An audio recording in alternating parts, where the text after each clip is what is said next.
Testing. All right. This should have the microphone working now. It looks to be working.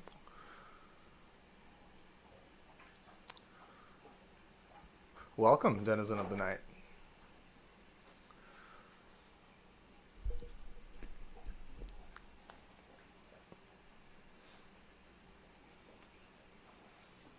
Beautiful, beautiful. Is it echoing at all there, Viking Blonde? Will, thank you for joining us.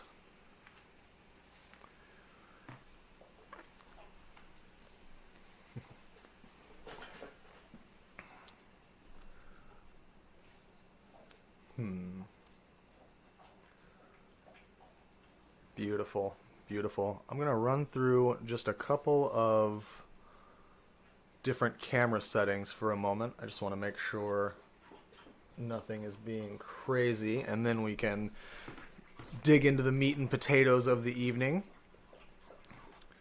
Tonight will probably be a bit of a short stream. Just want to make sure everything's working well and that that we're prepared to dig into the night road. So this will be the right camera.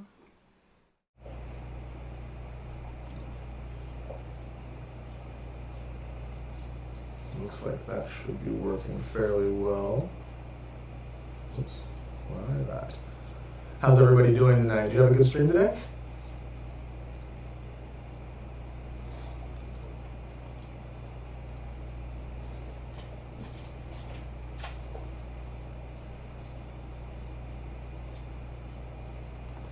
And we're also going to... Oh no.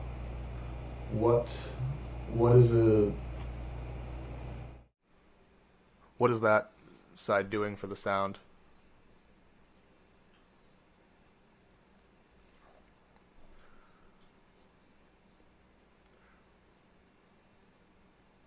Ooh, you know what I bet it is?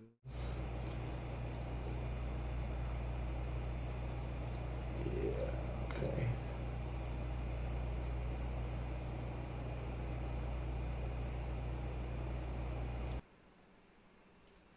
Yeah, I think that was the case. Is that still picking up two microphones?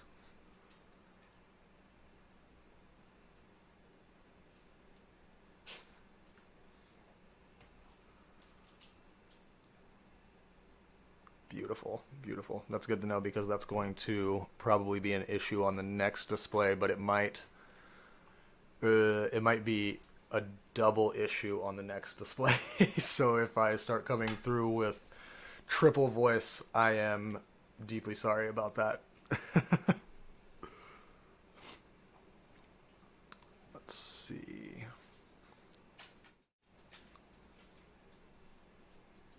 And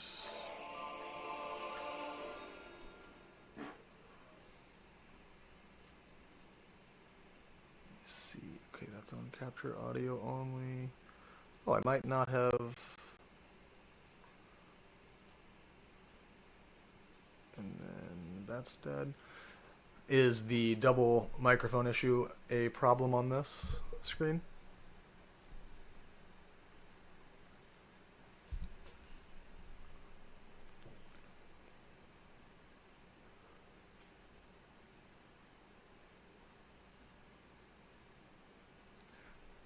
Excellent, excellent. I'm very glad to hear that.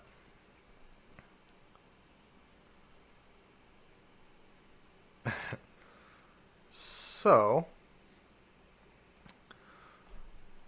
let's go back to this front cam for now. Oh, maybe. Why you fight me?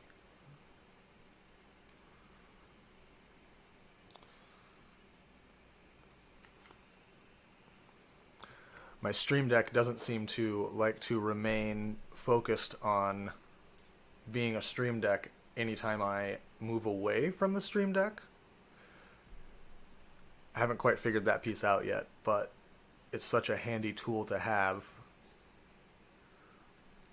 So we will switch to for a moment.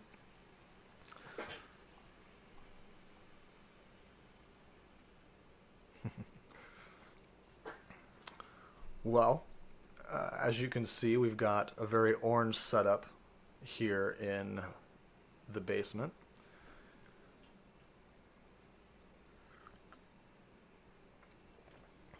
Kind of what my plan for at least this first set of streams is to read this interactive novel that I found called The Night Road. It's based on an old World of Darkness rule set of Vampire the Masquerade. And I used to play a lot of Vampire the Masquerade. Not nearly as much as I would have liked to. I never really got the opportunity to play it in person, because when I played it I was probably too young for the source material, to be quite honest. Notwithstanding, I thoroughly enjoyed every little piece of the lore. Being able to dig through all the different clans of vampires, being able to see the different ways they interacted with one another and created a society, an eternal society, focused around remaining hidden but still being able to control their space. I really appreciated it. I appreciated the work that White Wolf put into everything that they had there. They made a lot of changes over the years. They trimmed things down, they switched it up. And I think it looks good, but do you mean through OBS?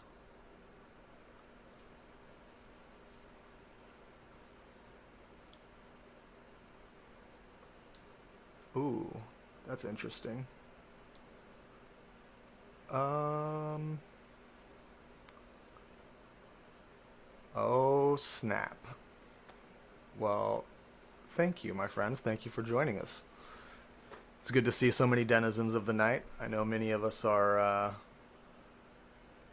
little more tempted to be around for these things when the sun is up, but there's quite an effect when the moon is out.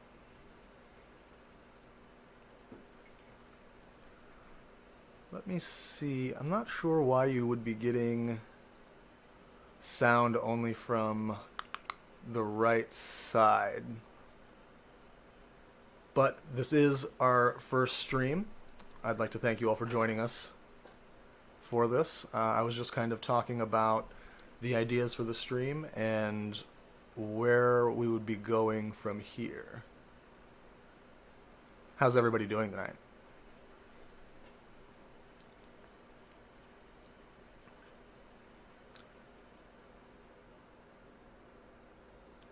Is that, Kisa, the Minecraft server I often see spoken of in the Longship Discord?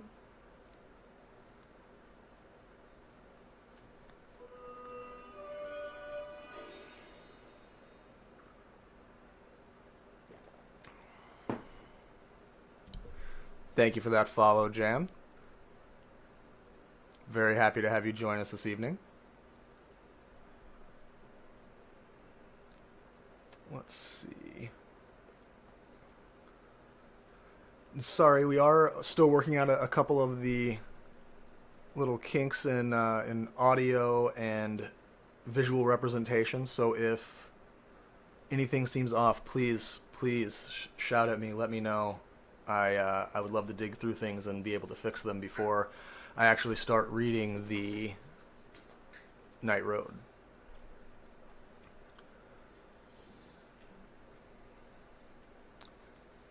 Let's see. That is strange. I wonder... Oh, I don't want to do that.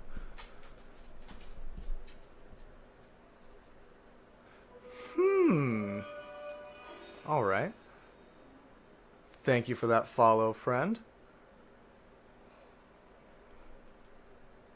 That...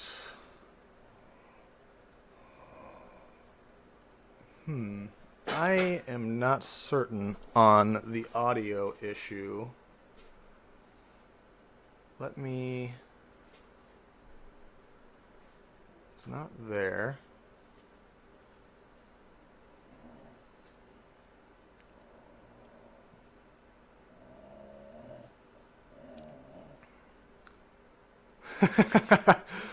um, it's got everything balanced from what I can tell in the...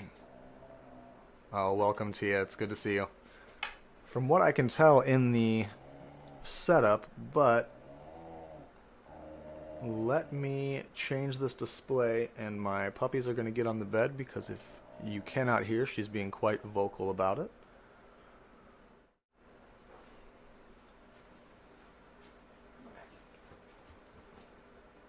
Good girl.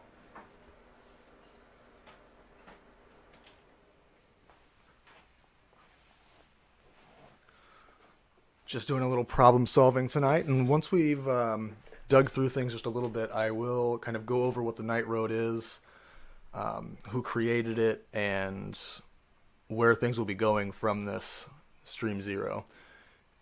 Is on this setting, is it also giving the same issue of only being able to hear from the left microphone?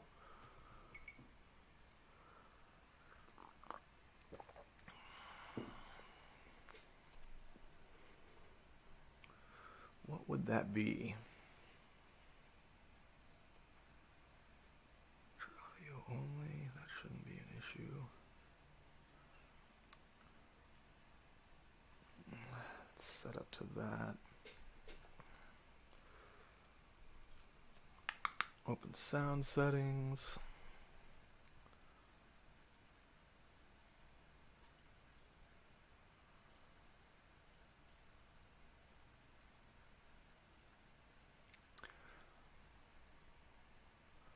Owl Chimera with the corrupted crystals. Now that sounds quite lovely. Why?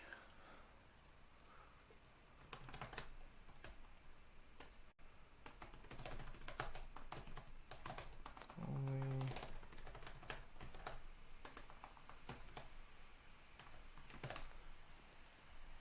Okay. Well, it's good to know that it is at least an issue on multiple screens.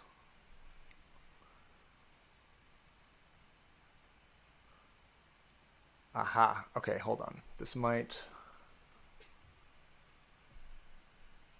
Where is this at? Settings, audio. Ah, no, none of those. Where?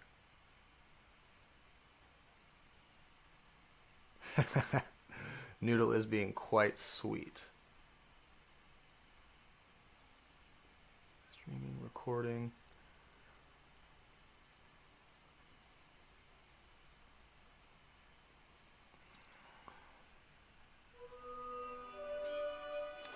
Thank you for that follow, Clank. I appreciate that.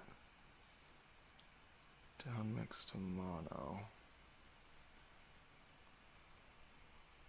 I don't see that anywhere.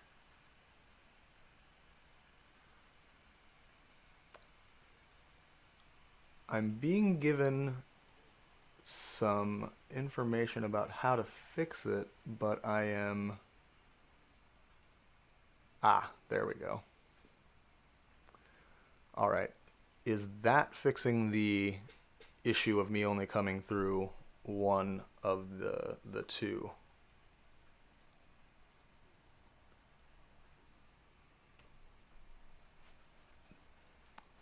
Welcome in, Clanker. I appreciate you joining us for this session 0 of testing and vampire nonsense.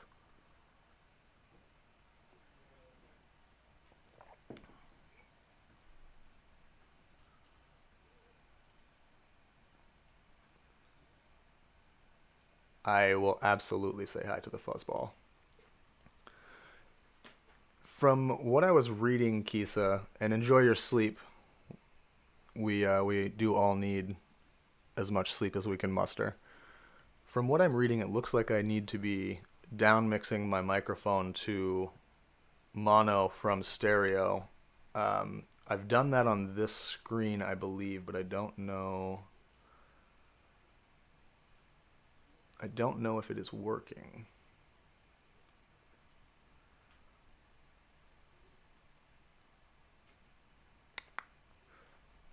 Oh, although I guess I'm not taking into account the mild delay that we're experiencing.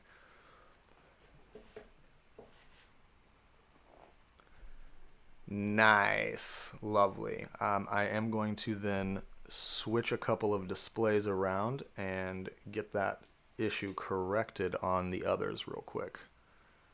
Thank you for bringing that to my attention. I truly appreciate it.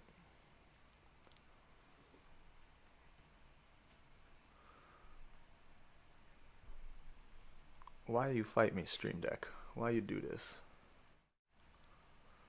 And we will do this. Oh, excellent. It's already done on that one. I wonder if that's going to do it across the board.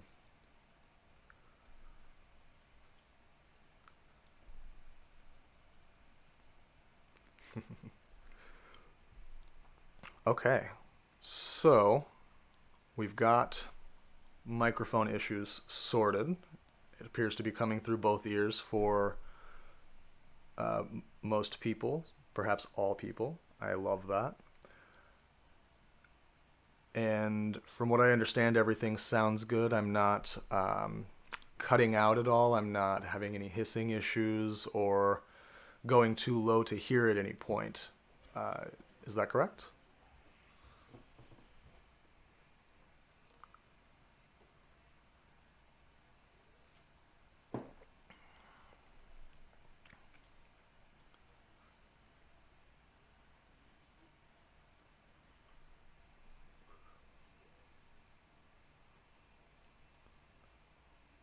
Again, I'd like to thank all of you for joining us for this and helping us sort all of the tiny technical issues that I would otherwise be facing when I was actually trying to read and interact with this interactive novel.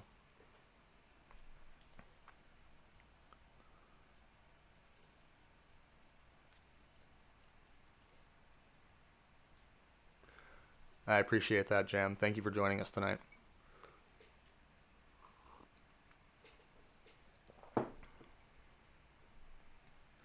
Excellent. Excellent. Well, then to dig into a little bit about what this first set of streams will be, I have really been wanting to do this for quite a while, and I have the issue of needing everything to be kind of perfect before I begin. And many of my friends, many of them very wise friends, have told me on many an occasion that perfect is the enemy of good, if not even the perfect, or perfect being the enemy of done. To that end, I have kind of been looking for a reason to start, a thing to do, a set of content to bring to people that not only do I enjoy, but I feel also matches the tone of myself. And as a result, I stumbled upon this interactive novel from Choice of Games. And it is called Vampire the Masquerade, The Night Road.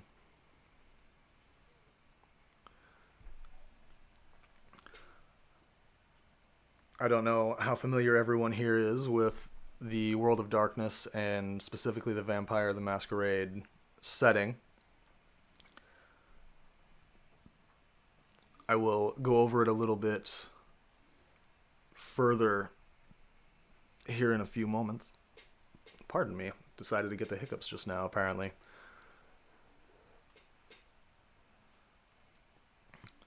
True.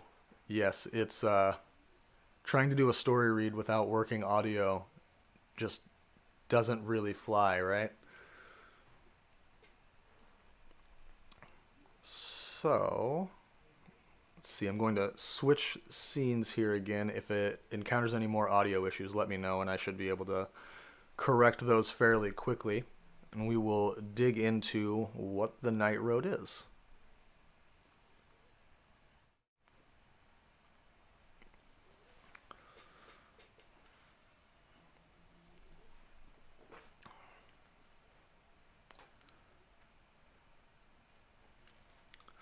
So I'm going to structure this stream in a way that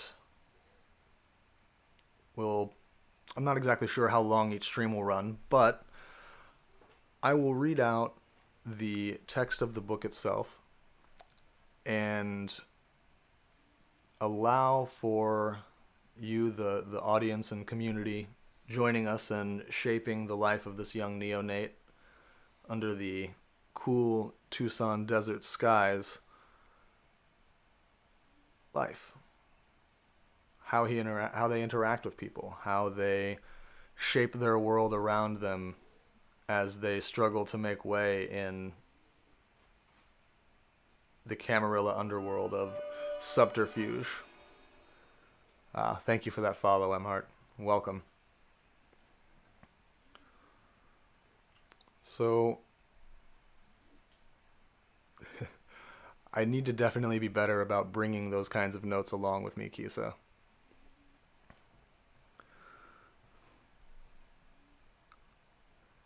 Anytime I am reading this interactive novel, the text will be on the screen just as it is here. Usually at the end, there are choices, and those choices shape everything about the world that we interact with. It's sort of like a choose-your-own-adventure book, but with much more lasting consequences.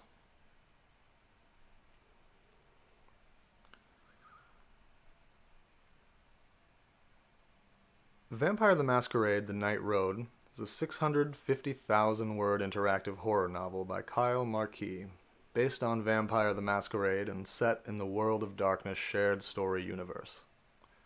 Your choices control the story. It's entirely text-based, without any graphics or sound effects, and fueled by the vast, unstoppable power of our imaginations. It's a new dark age for the dead. When the Second Inquisition's vampire hunters hacked phone lines and computer networks to expose and destroy vampires all over the world, the elders turned to undead couriers like you. For 10 years you've raced across the desert between cities, delivering vital information and supplies. But when an old friend reappears with a plan to disrupt the blood trade across the American Southwest, everything you've built starts crashing down. Outrun the competition. Drive, hide, or fight back. Unleash the powers of your blood and ancient disciplines to change form, vanish from sight, or dominate the minds of your enemies. Employ blood magic, inhuman strength, and the creatures of the night to escape destruction. Or just run your enemies off the road and keep driving. Deliver or die. All secrets have an expiration date, and so do you. Race across the desert to deliver secrets, promises, and threats. Do whatever it takes to drop off your parcel, but when the job is done, will you stick around to exploit the situation? Run down your prey. Only blood can sate the hunger. Charm, seduce, or seize what you need, but don't let anyone know what you are. If you break the masquerade, your fellow vampires will destroy you for your indiscretions, assuming the Second Inquisition doesn't find you first.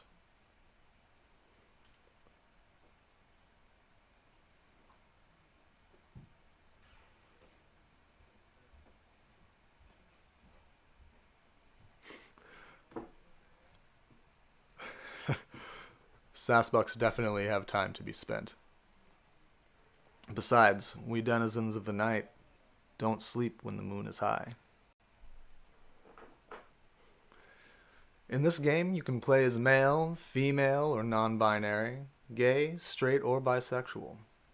You can hunt the alleys and back roads of the American Southwest to stave off hunger and resist the frenzied call of the beast. You can join the Camarilla, the immortal society of the vampire elite, or break its hold on the border states. We'll be confronting the horrors of our immortal existence in illegal hospitals, disease-ridden prison camps, and forgotten research facilities littered with failed experiments. We'll modify our car for speed, durability, or smuggling. But remember, wherever we're going, we have to get there by dawn. Death is a hard road, and we drive it every night. Now, this being the Vampire the Masquerade setting, there is a content warning. This game does revolve around vampires. Amoral, blood-drinking, exploitative, manipulative, murdering, self-destructive vampires. It tells a story that is meant to be monstrous, but do not mistake it for an excuse to be a monster yourself.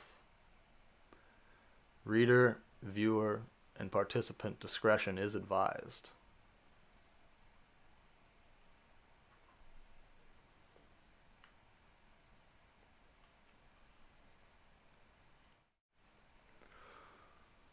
Actually, let's go to this one. So, that is a small rundown of what the Night Road is and what we can expect to find when we start digging into the character that we'll build together.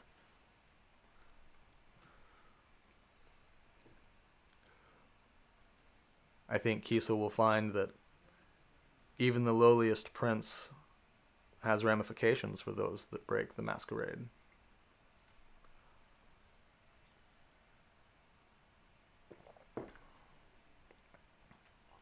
What does everyone think of the Night Road as it stands? I, for one, am very excited to begin shaping this character with all of you, to determine what clan of vampire we're from, to figure out who we are as we exist in the American Southwest. In the past, when I've played Vampire the Masquerade, my initial character was a Bruja of the 13th generation. He started off as a young mortal, a photographer, wandering the streets, and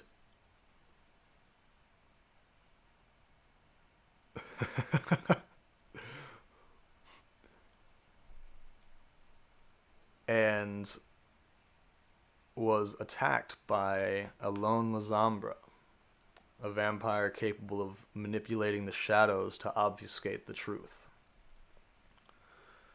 In his frightened state, all my young journalist was able to do was try and snap a photo of his would-be attacker before he was left for dead in an alleyway. The young man woke the next morning, unsure of his own existence, but he knew something had happened, and he needed to discover the truth that was existed on his camera. When he developed the film, of course, he found that nothing of his attacker could be seen on the photos. That night, some folks came knocking on his door. He was taken before the prince of the city by an older Gangrel and I believe it was a young Ventru or a young Tremere. And I'll explain some of these different clans as we get further along. And they offered him a choice in a dingy, barely lit warehouse. You can join us, or you can die.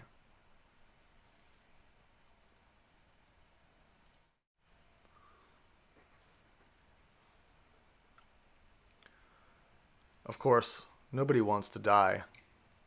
The ever elusive temptation of an immortal, eternal unlife, well, it has its perks. I imagine the character believed that he had much more power in store for him when he chose that path. Unfortunately, as I said, it was a young crust punk, low generation vampire that sired him. And my young journalist found himself without much ability to exist within the vampiric underworld he now found himself, barely stronger than he was before he was a vampire in truth. His blood was sluggish, diluted, weak. Unfortunately, that character didn't last much longer beyond that, because my storyteller found other things in their life to consume, and the story ended shortly thereafter. My poor Bruja never got a proper send-off, nor a proper welcoming, really.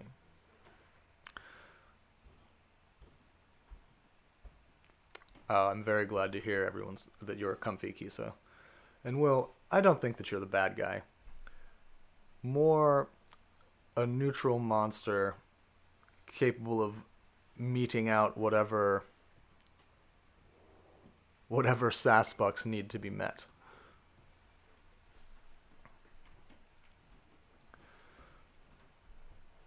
Now, the Bruja were, like I said, kind of crust punks.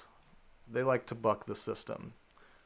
They generally aren't even traditionally a piece of the Camarilla. They don't necessarily believe in maintaining the Masquerade. They're anarchists, for lack of better words. They do their own thing and go where they will, and don't believe in reining themselves in with all of the trappings of society. What good is being a vampire, after all, if you have to abide by rules?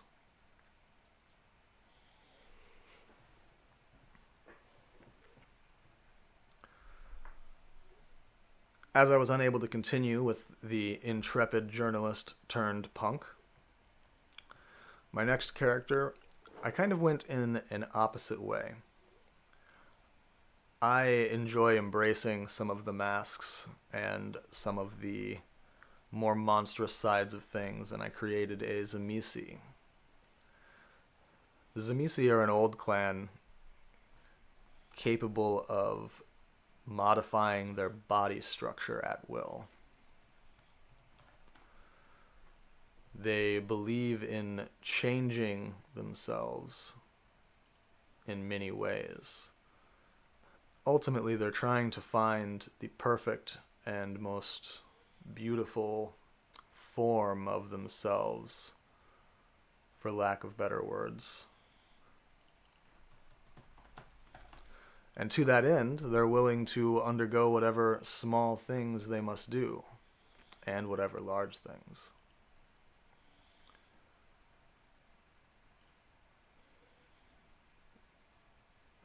Their traditional power, and the power that makes them quite monstrous, is vicissitude, wherein at the later levels they're able to change their bone structure, perhaps create an exoskeleton instead of an endoskeleton.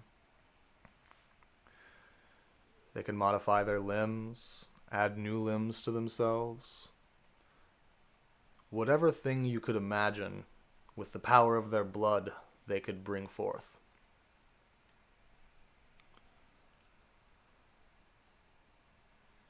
I very much enjoyed the Tzimisce, but it was a much darker tone than the young Camarilla Bruja I had played before. And Jar was a member of the Sabbat, the Camarilla's more ancient enemy, if you will. If the Anarchs believe in bucking the system, the Sabbat don't believe in the system of the Masquerade. They think that's for weak vampires.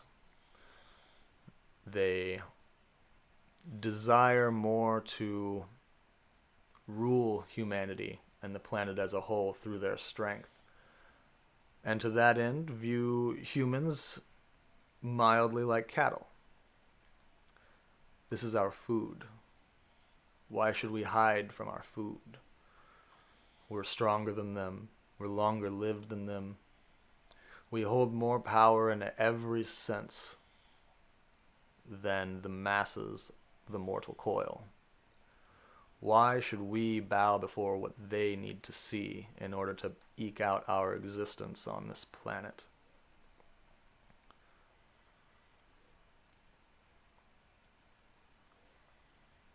Now, I don't know how much the Night Road will dig into the interplay between the Sabbat and the Camarilla. From the description we've just recently read, it sounds to me like they will favor other contests between other factions, the Second Inquisition, all of the intrigue of the inter-clan politicking of the Camarilla, and the necessity of maintaining the Masquerade.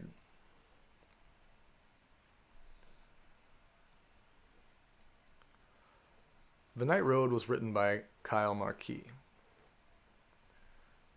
There is some art. They do indeed know how to party.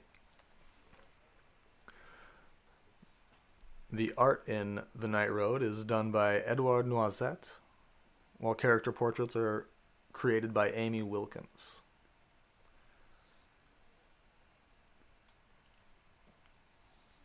To give him his due, Kyle is the author of 5 Choice of Games adventures.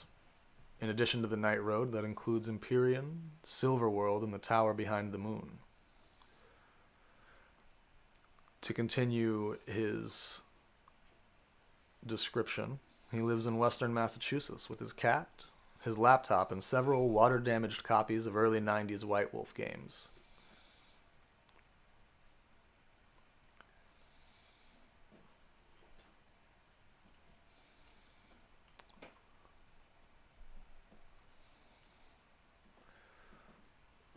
Knowing what you do thus far, what do we think about the journey ahead of us? I'm sure all of us have ideas about the kind of character we would like to shape together, and I am very interested to see how we as a community of night denizens are able to survive the horrors of the American Southwest.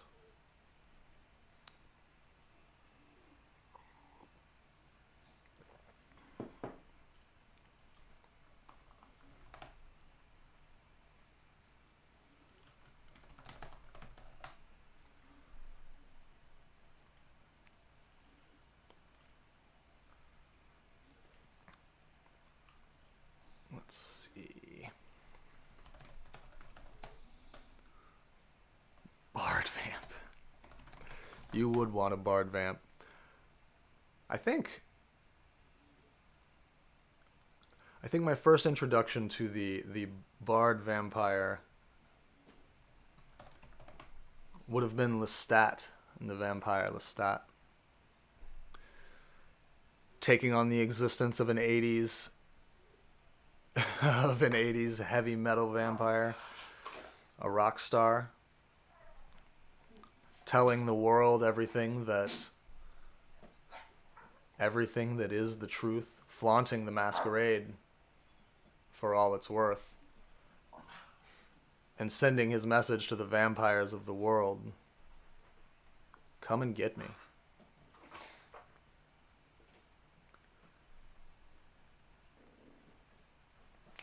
What are you doing?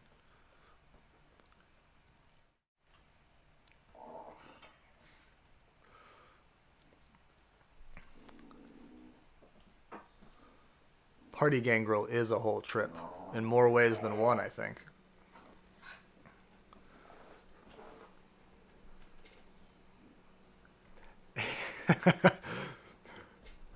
It does seem to all be about the 8 foot tall vampire lady of late.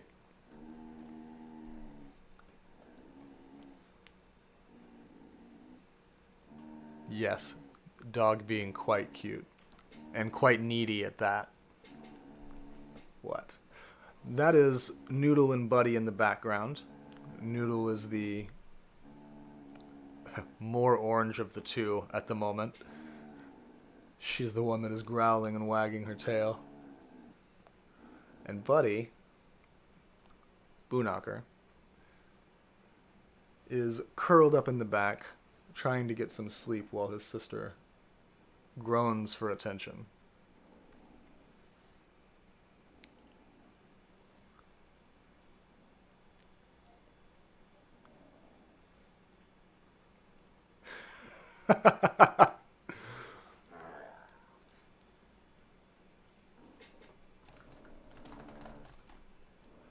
I think that is exactly what the Men at Work intended when they wrote that song, Astrophysicist.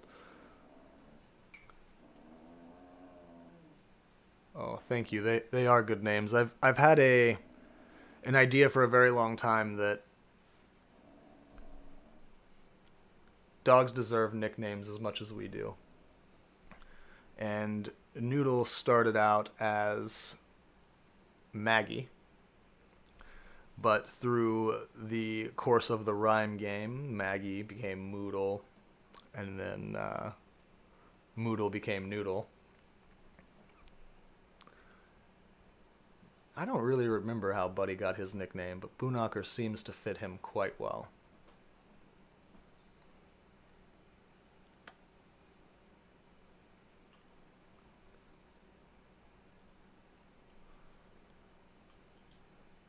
Let's see. Do I need to go into that? For the Night Road, I've only gone a little ways into the book itself. I think I got as far as maybe chapter 3 before I decided that I would rather start this stream and begin doing these things with it. So I'm not very certain how much they delve into a lot of the old clans or which clans they will delve into.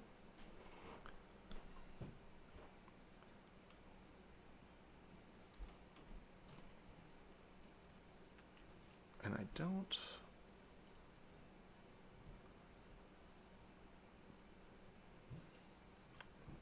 Pardon me. I'm not certain where our path will lead us, but I am very excited to drive the roads of Arizona with all of the friends that we've made here and all of the friends that will be joining us.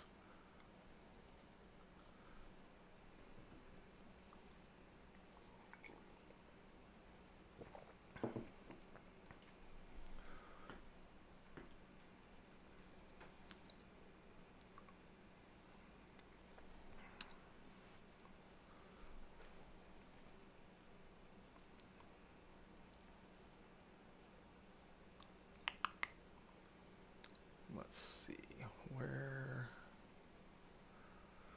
So, to, I guess, go through some of the different clans that did at one point exist when I was playing in the World of Darkness, I will briefly touch on some of what these clans are and what their defining trait is, without going into an extreme amount of detail about any single one of them.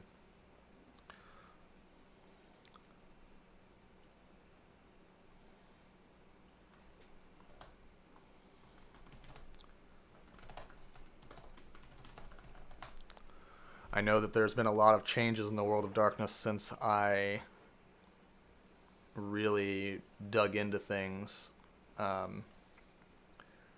They've made a significant amount of progress as a result, and some of those things I like, some of the things I wasn't as much a fan of, which is probably what led me to not being as interested in the source material as time progressed, until I became aware of the existence of the old world of darkness and the ability to kind of continue down that path without embracing all of the modernistic changes imposed upon them.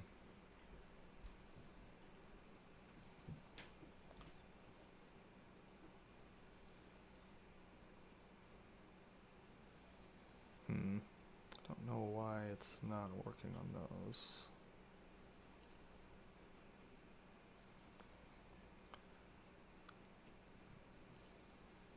Perhaps this one. One moment, I'm just pulling up the information so I'm not giving everybody false info. So, a brief overview of each of these old clans. You had the Assamites. These were Middle Eastern vampires, the Banu Hakim. They're often feared as the most deadly of all the clans, stereotyped as vampires or diablerists. Their true mission is to further themselves through the jihad. Their starting disciplines were celerity, obfuscate, and quietus. And the weakness of their clan is that they are addicted to the blood, specifically the blood of other vampires, which caused them to commit diablerie, which is one of the most immortal sins one can commit under the guise of the Camarilla Masquerade. To murder another vampire, to bring their undeath to an end for the sole purpose of furthering your own power, is truly a monstrous act with powerful ramifications for any who deign to tread that path.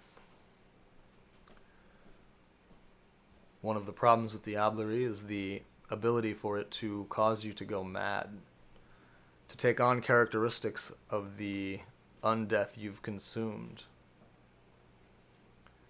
if not wholly harm yourself through the power of the blood now coursing through your veins.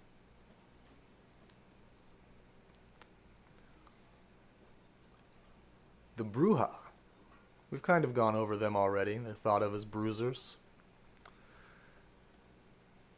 They had begun to regain their place, relearning their initial prospects as intellects and scholars.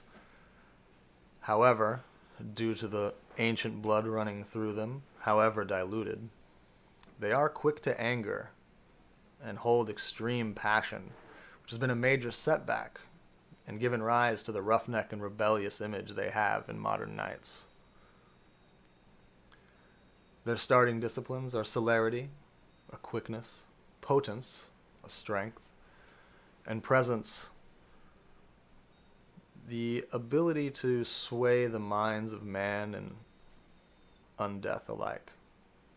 However, their weakness is that they find it quite difficult to resist their frenzy. The call of the beast within them, when impassioned, is a strong one. The Catif are clanless. Truly a rare version of kindred. They have no inherent clan nor any inherent disciplines and are often thought of as trash or thin-blooded. This is something that I've touched on a couple of times, and to further explain, each generation of vampire is further removed from the source of vampire, as there were, I believe, 12 or 13 vampires in the beginning, all born from the sin of Cain against Abel. And these vampires had their own powers, and the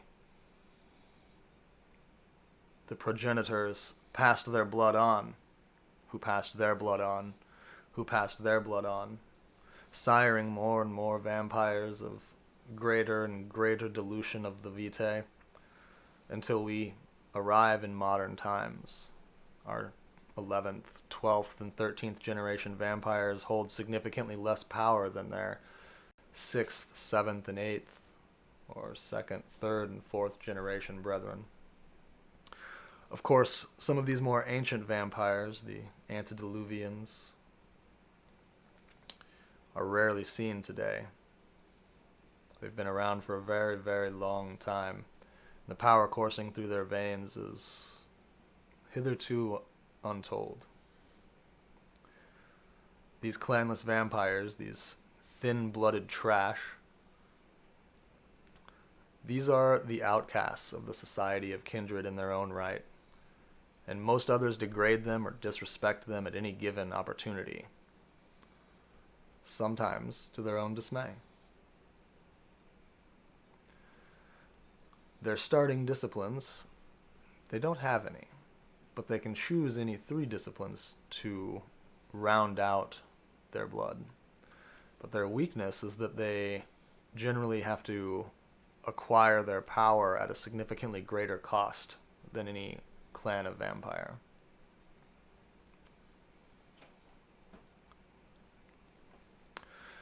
The Daughters of Cacophony were comprised strictly of women. And the daughters were thought to be a bloodline of the Torador, or perhaps even the Malkavians.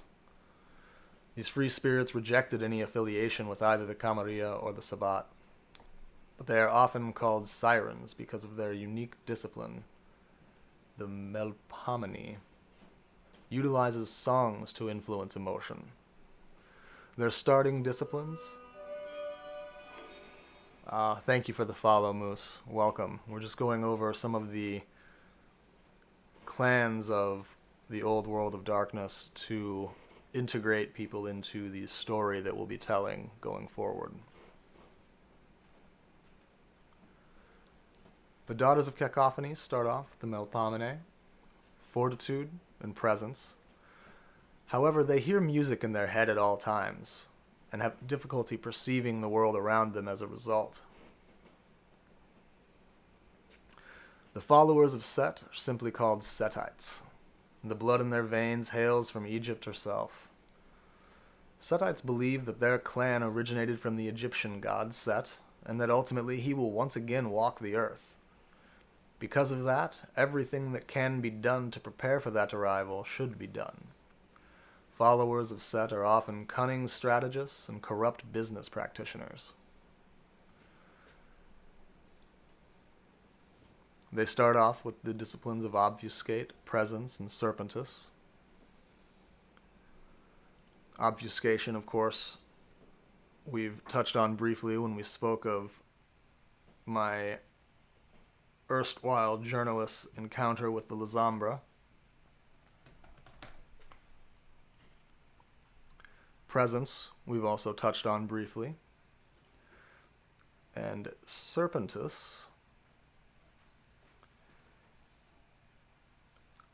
it kind of allows you to utilize the powers of the snake.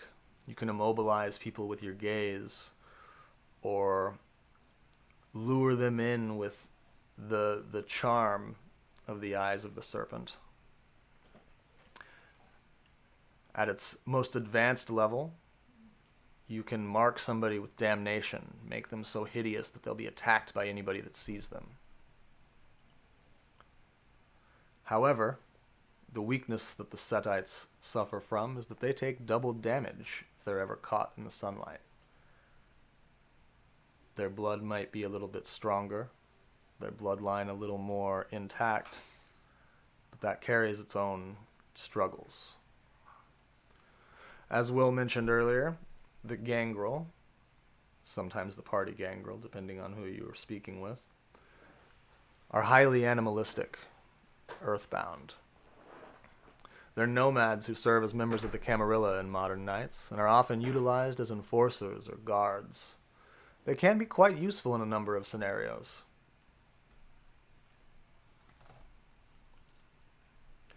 Gangrel are very near to the beast, however, which dwells within every vampire, and after every frenzy they must endure, their body will gain an animalistic feature, which stays with them forever. Their starting disciplines are Animalism, wherein they can take on characteristics of the animals closest to them. Fortitude, giving them additional strength and constitution. And Protean,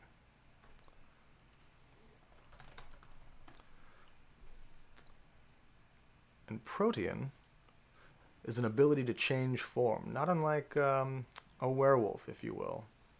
At the lower levels, it allows you to see in the dark or use sonar to orient yourself underwater, turn your hands into claws, or be able to swim faster by creating a webbing between your fingers.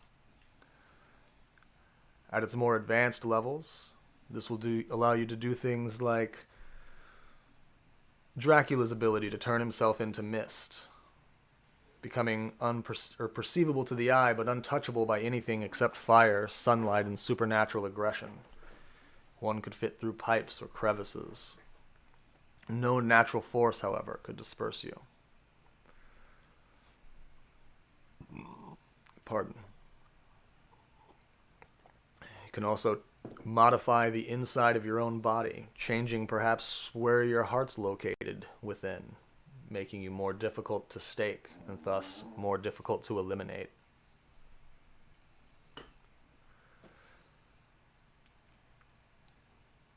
Their weakness, of course, is that they do gain an animal feature after every frenzy. They might grow smatterings of fur. Their eyes might change to become more beast-like.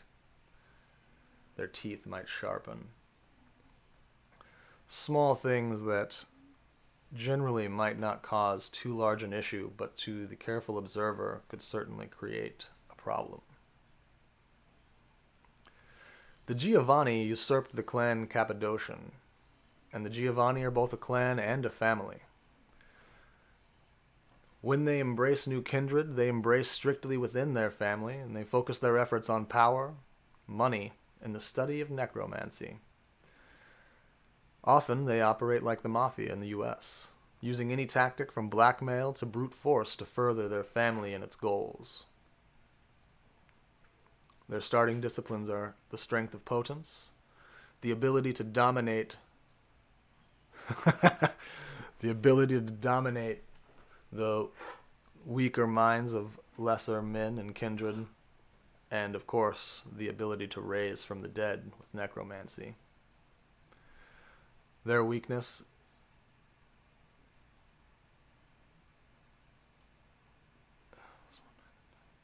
they take more damage from biting living creatures. Yes, I think the Gangrel weakness is slowly transforming into your persona when the passion takes you. Malkavians are a very interesting clan. One of the founding clans of the Camarilla, in fact. Clan Malkavian bears with them a terrible curse. Every Malkavian from the time of their embrace will suffer at least one derangement. A madness. Kindred theorists believe that their mind simply shatters during the embrace and that ultimately this will get worse and worse as the kindred ages. Often the Malkavian are called lunatics because of their strange behavior. The most dangerous Malkavians seem to suffer no ill effects at all of their broken minds. They come with the disciplines of auspex, obfuscate, and dementation. Auspex, if I recall correctly,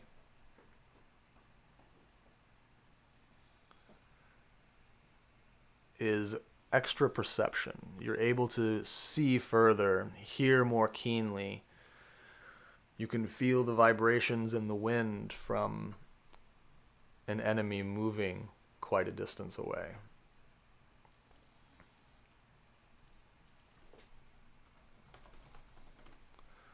And dementation has to do with their madnesses.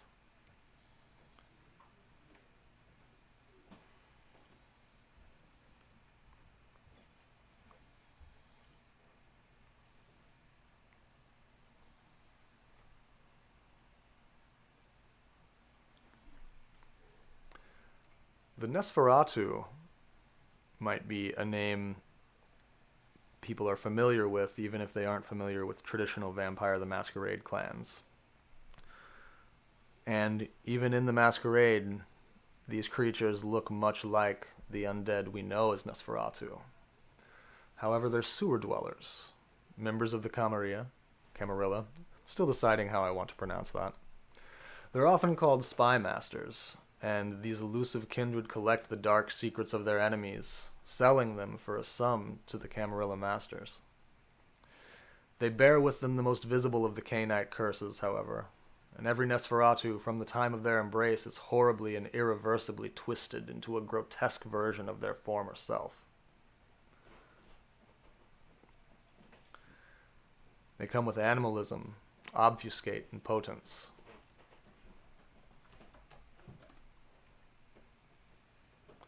Of those three, I believe animalism is the only one that we haven't really touched on, and it's the ability to speak with animals. It works better when it's used on other predatory beasts, and at some point you can even rouse or calm the bloodlust of the vampiric beast. However, most of its powers do focus on animals and creatures rather than denizens of the night.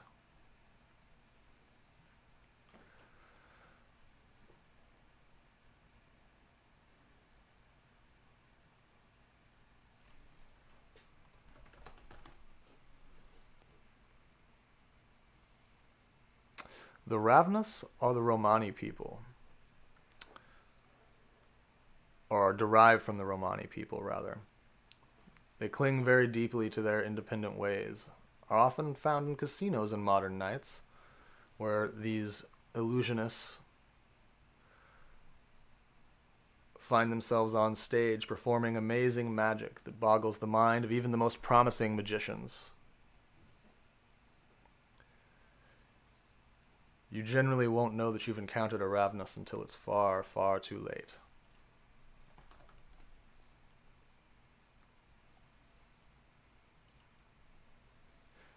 Their disciplines are animalism, chymistry, and fortitude. Chymistry is their trademark discipline, conjuring illusions into existence using the blood of Cain, fooling at times even technological sensors. Their weakness is that they generally are predicated to a criminal vice of some sort, be that thievery, murder, something along those lines.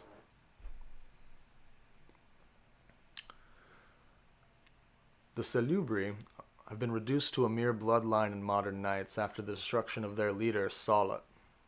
And the Salubri are but a shadow of what they once were. Forever seeking Golconda, the Salubri enact a bloody ritual should they actually achieve it, or even come close.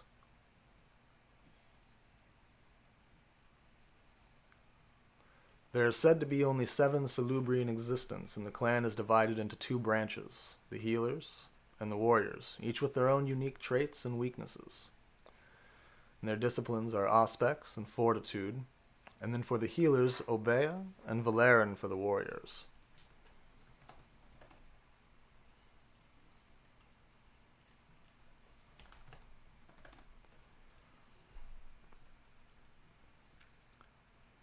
Obeah is a system of spiritual healing for the vampires, allowing you to get close to people to heal their wounds, be they mental or physical.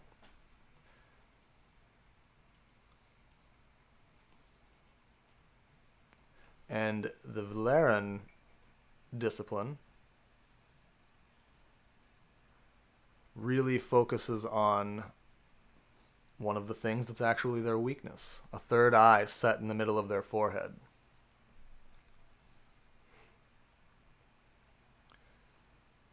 Some of these things allow you to detect how close to death your subject is, being able to knock out an opponent, inflicting searing pain upon them simply by touching them, or creating armor around yourself.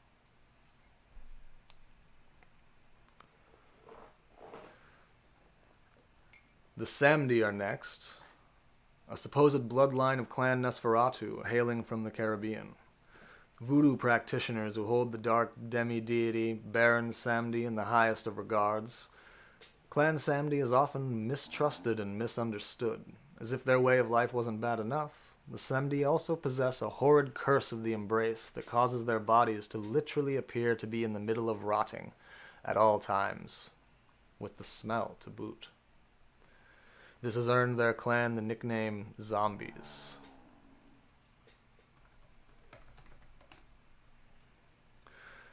Their starting disciplines are Fortitude, Obfuscate, and the only of the three we haven't touched on, Thonatosis.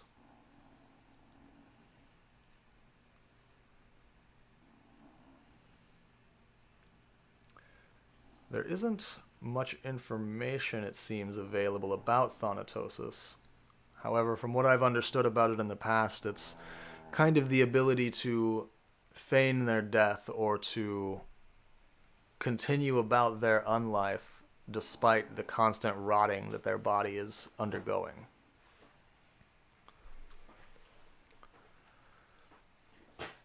Our next clan is the Torador.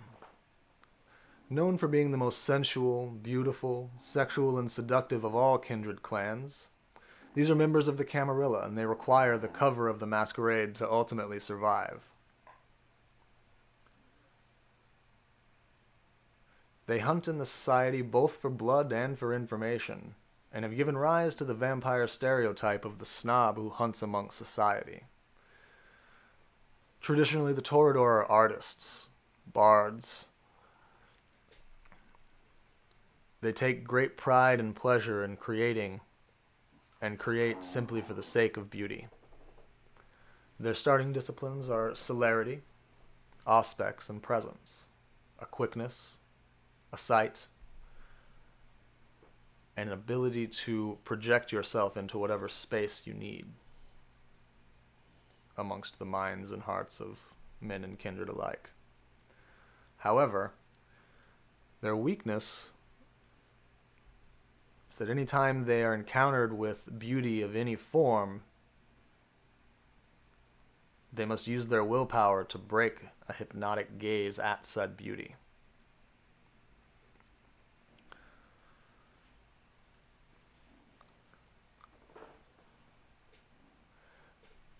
Vampire hugs are, of course, some of the greatest hugs of all.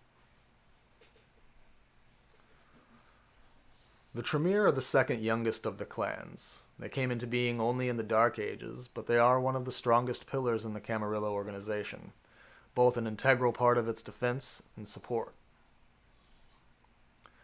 They're believed to be the strongest of all the clans, and are feared for their secretive nature, strict clan hierarchy, and their master of thaumaturgy.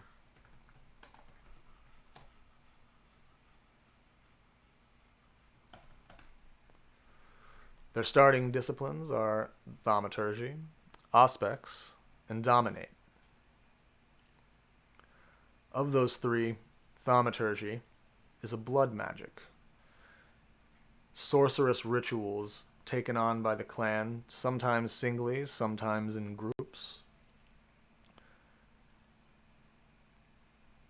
They can do much more through ritual blood magic than many other of the clans of the kindred can. Earlier we spoke about another of my old characters, Jar. He was a Zamisi. And the Zamisi, as I said, are flesh shapers. They're also a clan of scholars. They can be seen as kind and intellectual, sophisticated, often a little strange. And that is only a falsehood. Underneath all of their charm is a true monster, capable of so many dark and twisted things. They generally side with the Sabbat on most ideological endeavors, as their ultimate goal is to transcend the state of vampirism and become something more, by whatever sick, twisted means are available. Their disciplines are vicissitude, the ability to shape their flesh, animalism, a closeness with the beast, and auspex, the sight. However, any Zamisi is bound to sleep with 2 handfuls of dirt from their homeland.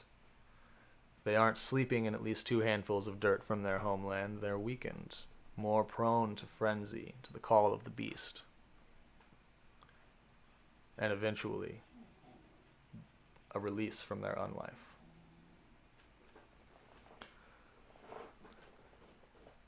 The Ventru are a long-standing clan of genteel leaders and intellectuals. They work very hard to be seen as the clan that can push the kindred society as a whole into the future. They consider themselves the oldest of all clans, and as such, the rightful rulers of all Canaanites.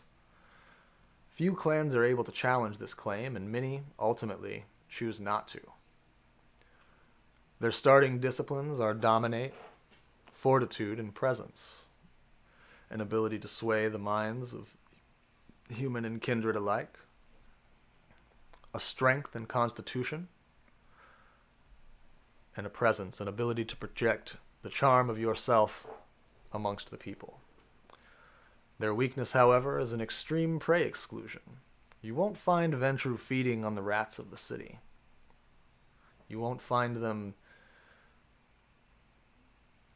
taking from those sleeping rough. They have very strict guidelines on who they can embrace, on who they can feed from and how. They see themselves as above and better than many of the others around them.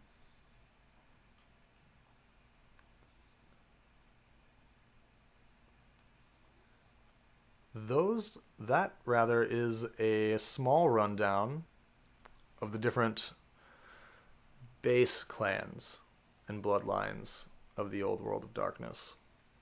There are a few others that are a little more rare, a little less likely to come into contact with, but that kind of gives you an overview of what sort of vampires we might be encountering on the Night Road.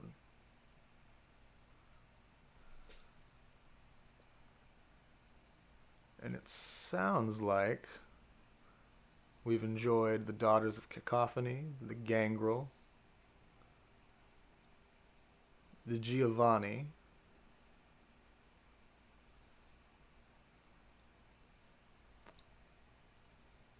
and the Salubri so far, if I'm not mistaken.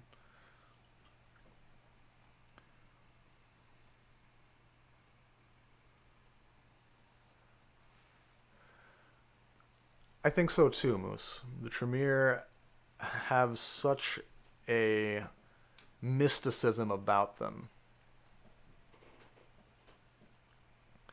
Now again, I am not entirely certain what all clans this Night Road will offer us to choose from,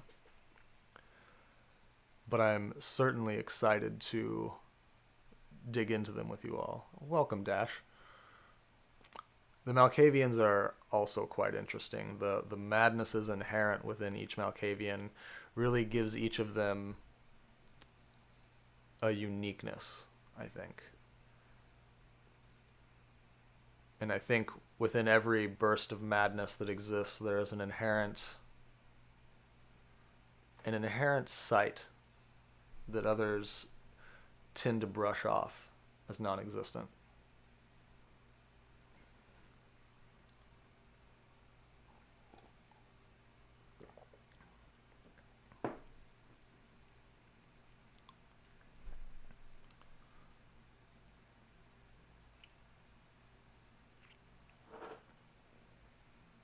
Oh, Maggie has moved on to the large pillow in the background. She's quite sweet. Have any of you played within the World of Darkness setting before?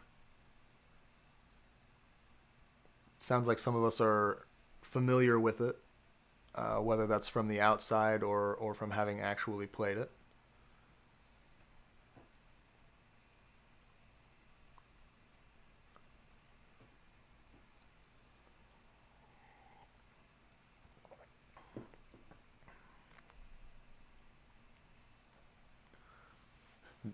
Looks like Dash has played everything but Wraith, and Moose has read up on it some, but not actually participated as of yet. And Ian, are you saying that you've read a webcomic that is... Okay, yes. Yes, excellent. The ability of some of these tabletop games to create stories that are lasting and allow us to escape our own reality, even if only for a little bit, has always called to me. the ability to take on some of the characteristics from fiction that are otherwise so compelling to dig into and to create whatever version of yourself it is that needs to be created or explored through those methods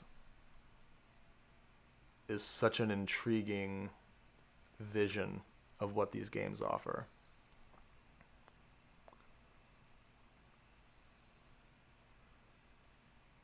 Dash hosts a changeling Discord. That sounds very interesting. I haven't dug too much into changeling.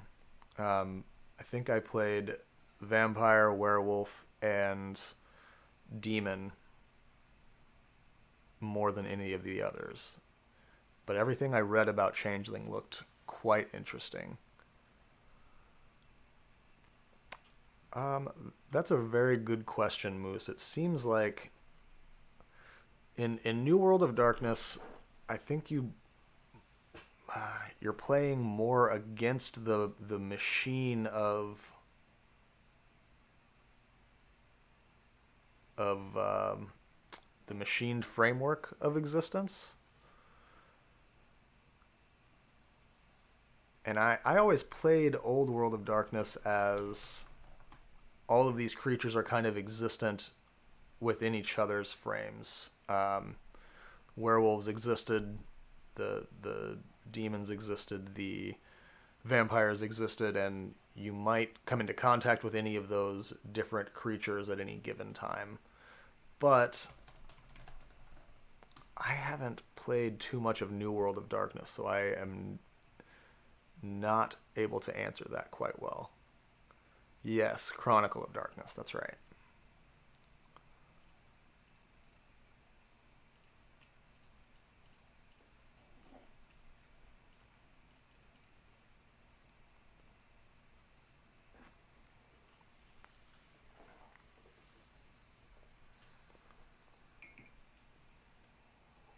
Hmm. Pardon me for one moment, my friends. I'm going to refresh my cup here. I will be right back.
Indeed, it is hydrate time. Sorry about the brief intermission there.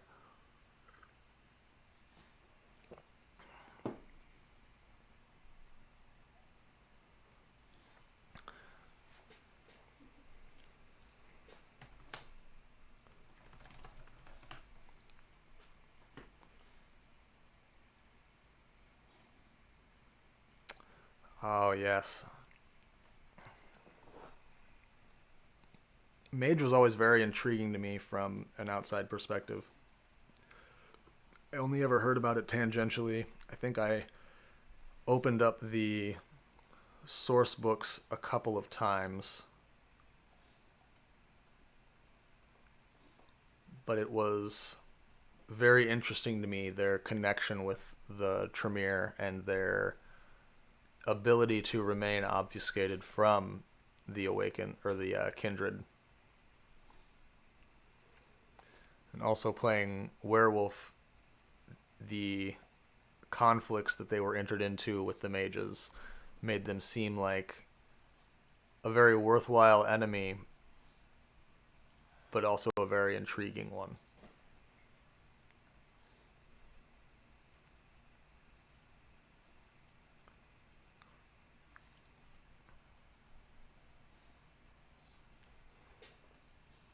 Ah.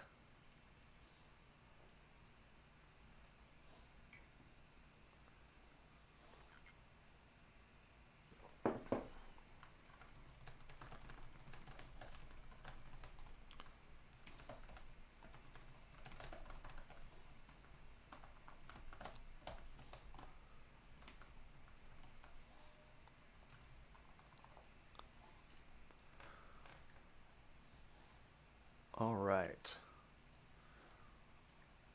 Well, I think we have touched on technical issues. We've explored some of the clans of Vampire the Masquerade and what some of their different disciplines lend them the powers to do. We've spoken about the author of the Night Road. We've touched on what the Night Road encapsulates and what it kind of is that we'll be exploring on the dark and dirty roads of the American Southwest. I, for one, am very excited to dig into this with you all. To bring more young neonates into a thriving world of societal politicking, danger, and death. I think this kind of time frame after dark probably suits our content a little better than some others.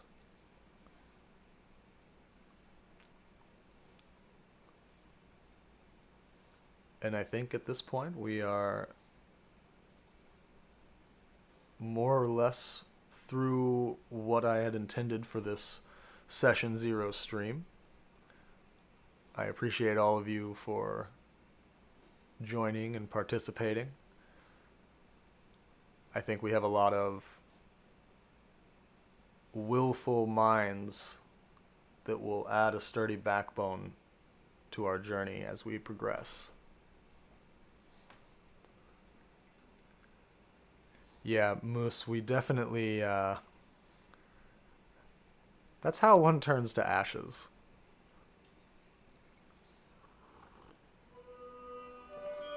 Oh, thank you for the follow, Dash.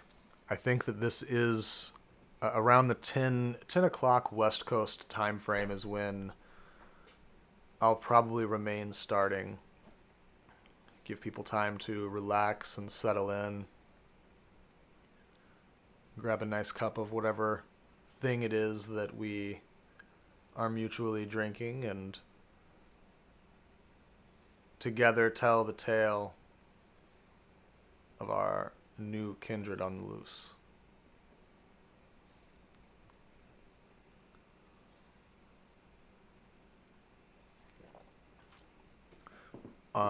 Do any of you have any suggestions, recommendations, requests, things you'd like to see or see done differently than what we've experienced thus far?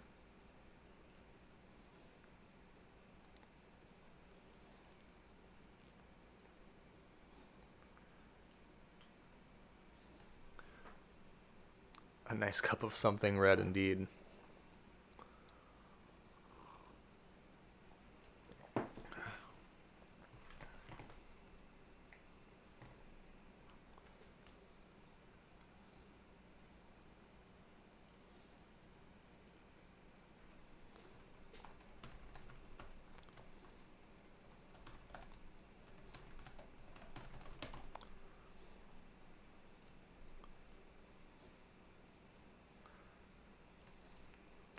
what would everyone's favorite red of choice be?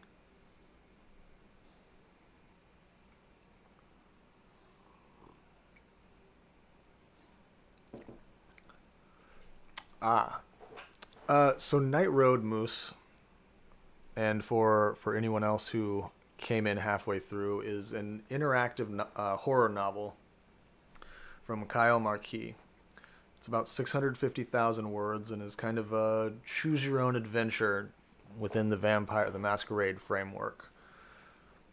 As we read through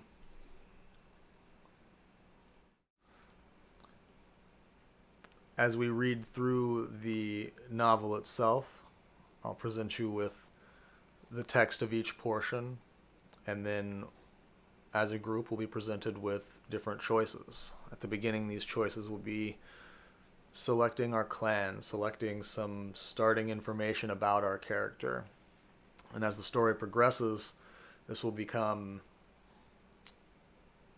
selecting what decisions are going to shape our character, which will have effects from how wounded we are to what stats we gain, how strong we become, what creatures we kill or choose not to kill, who we befriend, and who become our most mortal foes.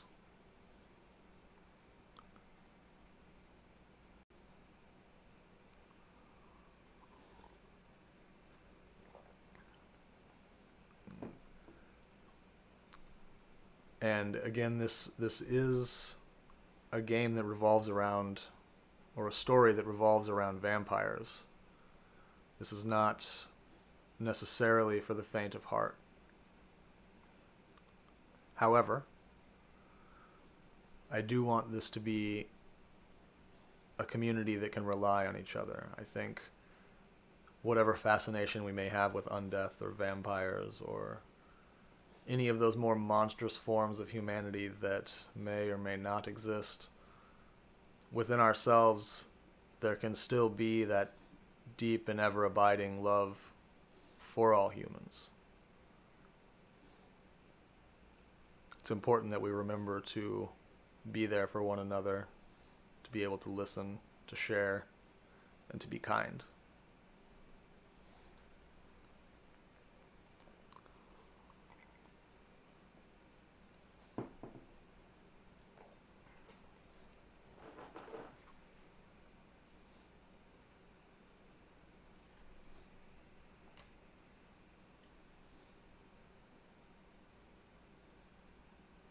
Gothic positivity. Yes.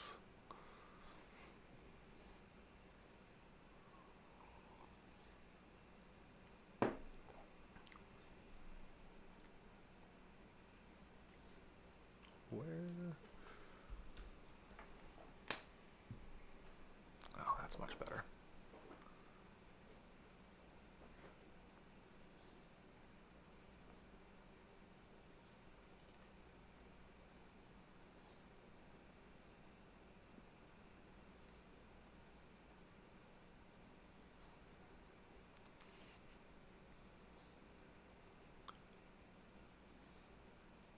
Well, my friends, thank you for joining us this evening. It has been a pleasure to introduce some of you to concepts you might already have been familiar with, or to bring new information into your lives. I'm excited to begin our journey together, and I will, within the next couple of days, create a schedule of when we will be reading The Night Road together and participating in this journey through the American Southwest.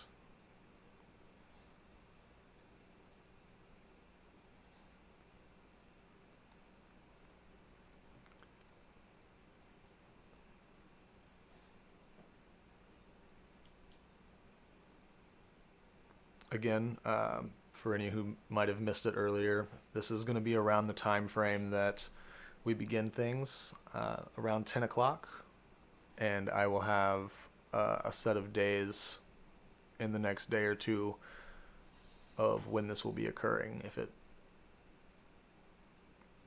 no, if it.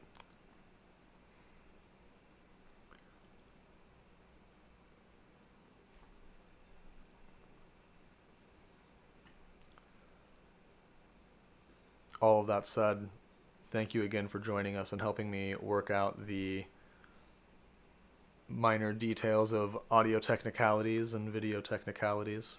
It has been a pleasure to bring all of this forward, and I'm greatly looking forward to owning the night with all of you.